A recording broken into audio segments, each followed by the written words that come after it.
Hey guys, so I'm gonna try to make this one shorter. I know last week was a hell of a long video, but it was a giant chapter or unit. This is Unit 3 review. So again, split up into 2 lessons. This first lesson I think is probably one of the easier ones, which is nice because it'll make it quicker for you guys. It's all on food. So this is, and like meals, I guess you could say. And this is on page 159. So it starts off with just meals in general, like how to say breakfast, lunch, dinner, things like that. Then you have it split into breakfast, to lunches, to fruits. But I mean, you can have what you want for whatever meal. So just because it's under that category doesn't mean you can't use it around. So to begin, it has almuerzo, the word for lunch. I know a lot of people, and you've probably maybe even heard them too, say lonche. It's not the appropriate word. It pretty much is just like the English word that got taken and changed into Spanish, and it's common, like people use it a lot too, but the actual word for lunch in Spanish, like the Spanish language, is almuerzo. So just keep that in mind. If you hear someone say lonche, they mean the same thing, but this is the word that we're using in our class. So we have an almuerzo for lunch. We have bebida, which just means the drink, so like an actual beverage that you're going to have, not the action to drink. That'll be a different word. You also have cena for dinner. Looks like Cena, but it's not John Cena. You have compartir, to share. You should know that's a verb based on how it ends. La comida, so just food in general. Desayuno for breakfast. And vender, another verb, and you should know why, and it means to sell. So for breakfast, you have a few foods and drinks also. You have café, el cereal, huevo, jugo de naranja, although technically you can have jugo de anything, right? So if you look at the fruits, you could have jugo de manzana or jugo de uva, right? So depending on the fruit, you can have a drink or a juice made of it. I didn't say banana just because I don't think that exists other than like a smoothie, but I mean, you can have different fruit juices. You have la leche, el pan, el yogur. Lunch, you have la hamburguesa, and you can have la hamburguesa con means with queso. So you can have a cheeseburger instead. You have el sándwich de jamón y queso, or you could just have el sándwich de jamón if it's a ham sandwich, or el sándwich de queso if it's a cheese sandwich, like a grilled cheese sandwich. You also have la sopa. It looks like soap, not soup. It's soup. La fruta I kind of already went over. You also had ways to describe feelings, as in I'm feeling hungry, or I'm feeling thirsty, or I feel like eating something.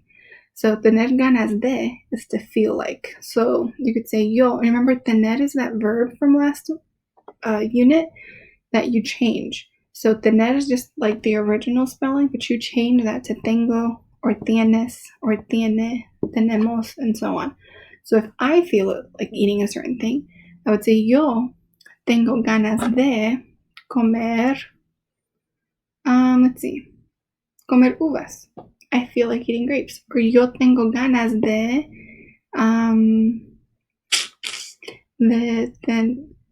comer cereal, whatever you might have. So something that you feel like having. Tener hambre is to feel hunger. So yo tengo hambre. I feel hunger. I have hunger. That's technically what it means, but we don't really say I have hunger. You say I feel hungry. And then same for if you're thirsty. Yo tengo, I feel this thing. Yo tengo sed. I have thirst. Technically, it's I feel thirsty. You also had question words, so this is where most of the question words come. You have como. Well, luckily you've already seen most of these and some of the questions you've learned to ask as we've gone through the year. But you have como, which is how. You have cuál for which, or cuáles if it's like multiples of them. Por qué also looks really close to the word because it kind of is, except one has a space in the middle and one does not. So this por qué has a space. And so that is asking a question for why. If por qué is just one word, one big word with no spaces, that means because. So a nice, hopefully, trick for you guys to remember is the word because is a long word. So the word por qué, the long form, means that. The por qué here, it's 2 mini words, and it's like the mini word for why. You also have que, which you've used from like the beginning of the school year, which just means what. And you have quién, which is who. Or quiénes, which is again who, but like multiple people, who. Then our miscellaneous words and phrases. We have ahora, which is now, like right now. We have es importante, it's important. You have horrible if you're describing food. looks like the word horrible, but you do have to roll your tongue. So horrible, not horrible. Horrible. You have nutritivo or nutritiva if something is healthy or nutritious. So like la uva is nutritiva because uva for grape has an A. So I'd say the grape is healthy, nutritious. Or I could say, let's see, el huevo es nutritivo, egg, right? I would consider an egg to be healthy. So el huevo es nutritivo because huevo has an O. You also have otro or otra. So if you want another something, otra banana because banana has an A. Or otro, let's see, otro yogur because it's an L yogurt, it would be masculine. So if you want another yogurt. Para means for something. So I could say, for example, me gusta el café para el desayuno. I like coffee for breakfast. Excuse me, breakfast. And then you have rico or rica. They both mean tasty, delicious. So it could be like la hamburguesa es rica. Hamburguesa has an A, so rica should also have an A. Or what else might be masculine that you guys enjoy? I'll say el jugo es rico. So juice. Jugo has an O. El jugo es rico. It's tasty and delicious. Okay, we have our grammar concepts down here again. So we kind of had already gone over the gusta chart, I guess you could say, in that first chapter when you guys learned to talk about activities and snack foods that you liked. So same idea here. The only difference is that now, depending on the thing that you, or food in this case, that you enjoy, you have to change the spelling of the word gusta for plural. So if you notice, this first box that says singular, all of them are talking about sopa or soup. So they're saying, I like soup, you like soup, that person, whoever, guy or girl, we don't know, likes soup, we like soup, Spain likes soup. Again, they, but for Spain. And then they, us, that we use, like soup. The second box says plural. Here, if you notice, it's not juice. They're saying juices. That's why there's S's on both los and jugos. So because they're saying that they like juices, they like strawberry juice and apple juice and orange juice and grape juice and all of the juice, then you change the word gustan and you have to put the little N. The letter N is what makes that plural, that entire thing. So if you remember when we were talking about matching up nouns and adjectives, like if you're a guy and you're tall, you put the O. If you're a girl and you're tall, you put the A. Same thing here. In Spanish, everything always has to match. That's just how it is. It's a matchy language. So if you're talking about how you like multiples of something, I like all the types of juice, make sure that my word for like and my word for the in the middle there also are multiple. They have to be plural. So me gustan los jugos. Te gustan los jugos. Or any other foods, right? So like if you like cookies, that's an old word. Galletas. Me gustan las galletas. I like cookies. But you have to make sure that all of them match for plural. Second part here, we have that chart with the word hablar, to talk, back, was it last chapter? I don't remember anymore. A chapter or so ago, where you have to drop the ending and then change the spelling based off the person you talk about. And we had like O, A-S, A, A-M-O-S, A-I-S, even though we don't use it too much, and A-N. And that was for verbs that end with A-R. Here, same thing, excuse me, except now we have verbs that end with ER and IR. So the first chart will be ER verbs. In this case, we're using vender, which is from this chapter, which means to sell, although we could have used like correr from that first activities chapter or any other word on there. So vender is to sell. You still have the same rules though. You take off the last two letters, the ER, the thing that make it a verb, and you replace it with the right ending based off the person you're talking about. So if you notice, because we should know where people are located on this chart, they no longer have like the yo, the tu, the L on here, but the same boxes always belong to the same people. So if you talk about yourself and how you sell something, you would say yo vendo agua, I sell water. Or tú vendes papas fritas, they sell french fries. I was about to say chips. One person, so él, ella, usted vende. Nosotros vendemos. Vosotros vendéis, although we don't use it too much. And ellos, ellas, ustedes venden. So you have all the different spellings for ER. If you notice on the AR chart from that last chapter or whenever it was, they had A's on their endings. So it was like AS or just A or AMOS, AIS, AN. Here, because it's ERs, you have E's instead. So that's hopefully kind of easy to remember. So instead of AS, because it's an ER word, you put ES, and you put E, you put EMOS, EIS, and EN. And then the same thing is for the bottom, for the IR verbs. So you would kind of assume that you use I's for all these instead, but you end up only using it for 2.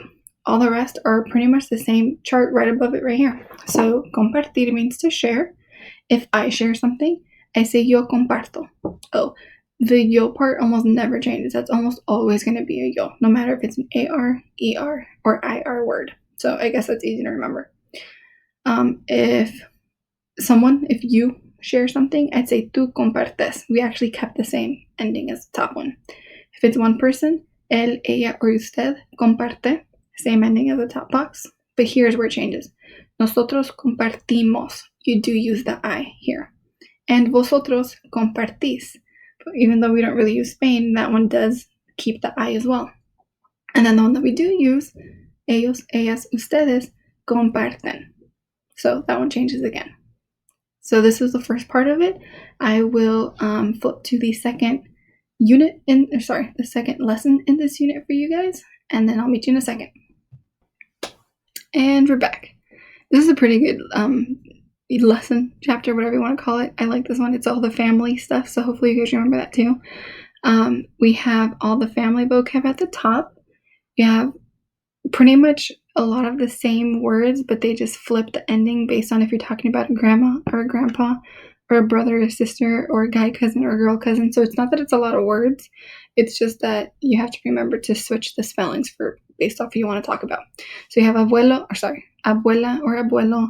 If it's grandparents, then you kind of just keep the masculine form and make it plural. So just like I always say you guys, but we have guys and girls in class, then you say abuelos even though it's a guy and a girl. At least you would assume it's a guy and a girl. So la familia, basic just family word. Hermana for sister, hermano for brother. If you have siblings, you would say hermanos. Although it could also mean brothers. So you have to be specific when it comes to that. Like if you have siblings and you also have brothers and sisters in the siblings word, then you might want to be more specific. You could say yo tengo hermanos, I have siblings, and then say like dos hermanos y una hermana. Specifically 2 brothers and a sister. But just know that hermanos can mean 2 things. Brothers or just in general siblings. You have hija for daughter, hijo for son, just change the spelling. Again, if it's children, if it's kids that someone has, you say hijos. Then you have like extended family type of like additional family members. You have madrastra if you have a stepmom, madre just for mother, padrastro if it's a stepdad, padre just for dad, padres if it's for your parents. The word is not on here, but if you're talking about your step parents, like if both of your step parents are super nice, you would say padrastros. So again, you keep the like masculine form and add an S to it. Then you have cousins. So it could be el primo if it's a guy, or la prima if it's a girl. You have a tía for an aunt, a tío for an uncle, and then again for aunt and uncle, you just say the tíos, all my aunts and uncles. We also talked about dates, so we came back to do a little bit of numbers. Excuse me. You guys had the question for ¿cuál es la fecha? What is the date? And then the way you answer it is es el something of something. So es el, today, let me see, es el 16 de agosto for me today. If you're talking about the first of a certain month, since we also had months here, you would say el primero de abril. El primero de septiembre, whatever it might be. We also had birthdays. We had ages and birthdays. So if you want to say el cumpleaños for birthday, you have that. But then happy birthday is different. You say feliz cumpleaños. And then if you want a specific date of birth, like there's a difference. So a birthday is what you have every year. It's going to always fall on the same month and the same day. So like April 11th or whenever it might be. But then your date of birth is specifically your day, your month, and the year you were born. So you only have one birth date. and that's the day you were born. So, mi cumpleaños, my birthday is junio 29. That's my birthday. My fecha de nacimiento, so if you guys can figure this one out, is junio 29 del año of the year 1992. That would be my year. You guys have it easier because you just say like 2000 something. I'm back in the 1900. So you gotta figure out what that is. We had pets. We talked about these before. Gato for a cat. Gata if it's a girl cat. Perro or perra. We'll talk about ages really quick. So we have a question of ¿cuántos años tienes? How old are you? The way you answered is tengo blank años. I know you want to say soy blank años, like I'm 14 years old or whatever it is. In Spanish, it's not I am. It's more of I have. Like I have lived a certain amount of years. So whenever someone asks you an age, always start with tengo. Say tengo 14 años or however old you are. And it'll probably take some getting used to, but I'll keep reminding you guys because I know a lot of you want to say soy. It's not soy. You can also describe siblings. You can say someone is mayor, they're older, or menor, they're younger. And again, reminder, mayor, older, think of it like politicians. They're usually older people that go into politics, like a mayor. Let's see, extra words and phrases. We had vivir, which was to live. It's a verb. Can you guess why? And you have the word ya, which is just already. Excuse me. We also had some numbers and the month, so I'll get to that page in a second. I'm going to get through our grammar. So down here we had possessives. Possessives means something that you own, something that you possess. So for singular, it would be me. Oops. So me would be like mi madre, my mom. She's my mom. Or tu madre, your mom, because she belongs to you. Su can be used a lot. If you notice, the entire kind of bottom half of this is using su. So su can be confusing unless if you're very specific in what you're saying. So su can be for your, like usted. Excuse me, I need some water. So it can be for his or her or even its. It can be for your, like in Spain, and it can be for their. So it has a lot of different ways that you can use it. And then similarly, this entire chart is pretty much the possessive plural as long as you put the letter S. So mis would become my, tus would become tu, your, I should say. The only difference is that you put the letter S when you personally own multiples of something. So for example, if I'm talking about my parents, as in both of my parents, I wouldn't say mi padres, I'd say mis with an S in this second box because I have two parents. If I'm talking about how your siblings were being annoying or something, I would say tus hermanos because you have more than one sibling. So it doesn't matter how many people possess it. Like, for example, if I'm saying me and my parents have a house. So even though all of us own this house, you wouldn't say, excuse me, you wouldn't say that we have to use the word S, or the letter S, I should say, in our, because we don't own multiple houses. We own one house. It's just a lot of people own it. So you have to put the letter S depending on the items or the people, even though that sounds weird, but the things that you possess, not the amount of people that own them, but the amount of things.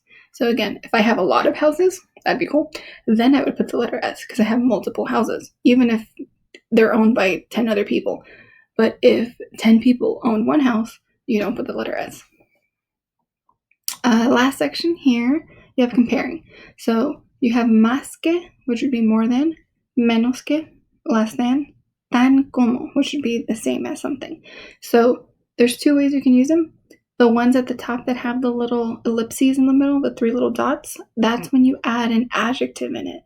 So if I'm saying I'm more smart than somebody, or I'm more artistic than somebody, you would use, or less artistic, or the same as somebody, then you would use the top, because those three little dots pretty much give you a hint that an adjective belongs there.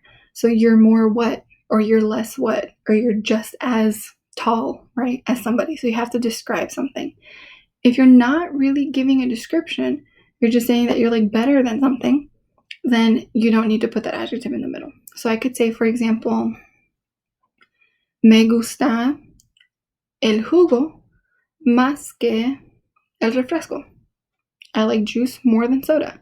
I'm not saying juice is more tasty or more healthy or more delicious or anything. I'm just saying I like this more than that, or I like this less than that, or I like it as much as that thing. So if you describe it, you use the top section. If you don't describe it and you're just saying, yep, I like that more, then you use the second section. And then some of the words that you might use to describe: mayor, older; menor, younger; mejor, better; and peor would be worse. I'm going to pause and go back to your numbers/months really quickly, and that'll be the end of this one. And we're back. So page 165 has our months. I'm going to race through this quickly for you guys. So you have los meses, means the months: enero, febrero, marzo, abril, mayo, junio, julio, agosto, septiembre, octubre, noviembre, and diciembre. Same as when we talked about days of the week. None of these are going to be capitalized. Something to keep in mind. We have our numbers here again. If you notice, when it comes to the hundreds, you always start with the number you were trying to say, like 200, kind of like in English, 300, 400. So you have the number for 2, 3, and then you say the word for 100, but because it's more than 100, you have to make them plural now. So you put the TOS at the end.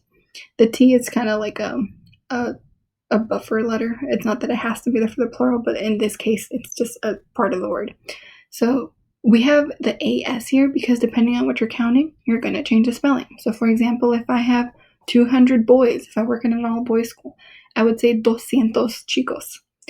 If I had 300, I'll say 300. If I had 300 girls, I would say 300 because they're all girls. But again, these don't have to be people. They could be counting objects. So for example, if I had 200 libros, which we kind of do in our class, I would say 200. If we had 200 backpacks, I'd say 200.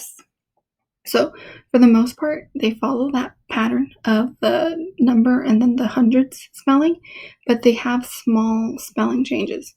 So 2, 3, 4, look about right. 5 is different. It is not 500 like you would expect. So remember that this one is spelled differently. 500. Then you have 600, which looks like 6. So that works great. 700. You're missing a letter I in this one. It's not like 7. You take off one of the I's. So instead of siete, you say sete. Take off a letter. 800 looks good. 900 is a little bit different. And then here, don't get confused. 1000 does not mean million. Mil means 1,000. Millón means million. It's the longer form, or the longer version of it. So hopefully that helps you remember. We already had these words here, so I'm not going to go over that stuff with you guys. And yeah, that'll be it. We already had like birthday on there too. So this is the end of your unit 3. You have one more review unit, which deals with clothing and like the mall and shopping and stuff like that. So that should be relatively easy, I think, for you guys. You have colors on there too. But I'll stop your video here, and I'll see you guys in the next one. Bye.